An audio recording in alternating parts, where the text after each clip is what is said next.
সকাল থেকে আকাশের মুখ ভার, শহরে ভারী বৃষ্টিপাত। আলিপুর আবহাওয়া দপ্তর জানিয়েছে, স্থানীয় বজ্রগর্ভ মেঘ থেকে এই বৃষ্টিপাত।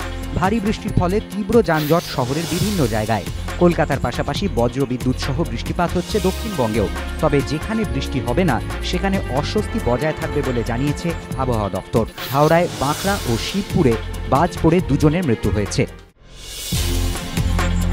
মুখ্যমন্ত্রীকে ঘিরে সোমবারের বিক্ষোভের প্রতিবাদে কামদুনিতে মিছিল করল মহিলা তৃণমূল। আজ বেলা 12টা নাগাদ কামদুনি মোড় থেকে মিছিল শুরু হয়। মিছিল যায় গ্রামের ভিতরে। যদিও তৃণমূলের এই মিছিলে যোগ দেননি গ্রামের কোনো মহিলাই। অভিযোগ, জমায়েতের জন্য দমদম, সল্টলেক প্রভৃতি এলাকা থেকে বাস ও গাড়িতে তৃণমূল ছাত্র, যুব এবং মহিলা কর্মী সমর্থকদের আনা হয়। অন্যদিকে মুখ্যমন্ত্রীর সঙ্গে বাদানুবাদে জড়ানো মহিলাদের নিরাপত্তা দেওয়ার জন্য মানবাধিকার কমিশন নির্দেশ দিলেও গ্রামে কোনো পুলিশই আসেনি বলে দাবি বাসিন্দাদের। পথ দুর্ঘটনাকে কেন্দ্র করে উত্তেজনা জিঞ্জিরা বাজার এলাকায়। বজবজ ট্র্যাঙ্ক রোড অবরোধ, বিক্ষোভ স্থানীয় বাসিন্দাদের। নাকাল যাত্রীরা। প্রত্যক্ষদর্শীরা জানিয়েছেন, আজ সকাল 10টা নাগাদ তারাতলা থেকে বজবজগামী একটি লরি নিয়ন্ত্রণ হারিয়ে রাস্তার ধারে দুটি দোকানের ভেতরে ঢুকে যায়। লরির ধাক্কায় অজ্ঞাত পরিচয় এক সাইকেল আরোহীর মৃত্যু হয়। আহত হন এক ব্যবসায়ী।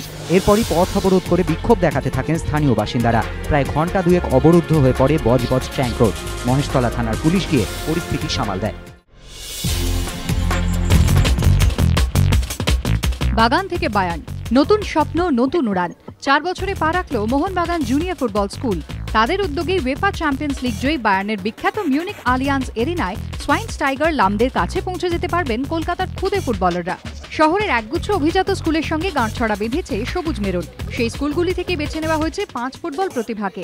এবার ডেস্টিনেশন জার্মানি। 14ই অগস্ট জার্মানির উদ্দেশ্যে রওনা দিচ্ছে খুদেরা। প্রশিক্ষণ চলবে প্রায় 1 সপ্তাহ।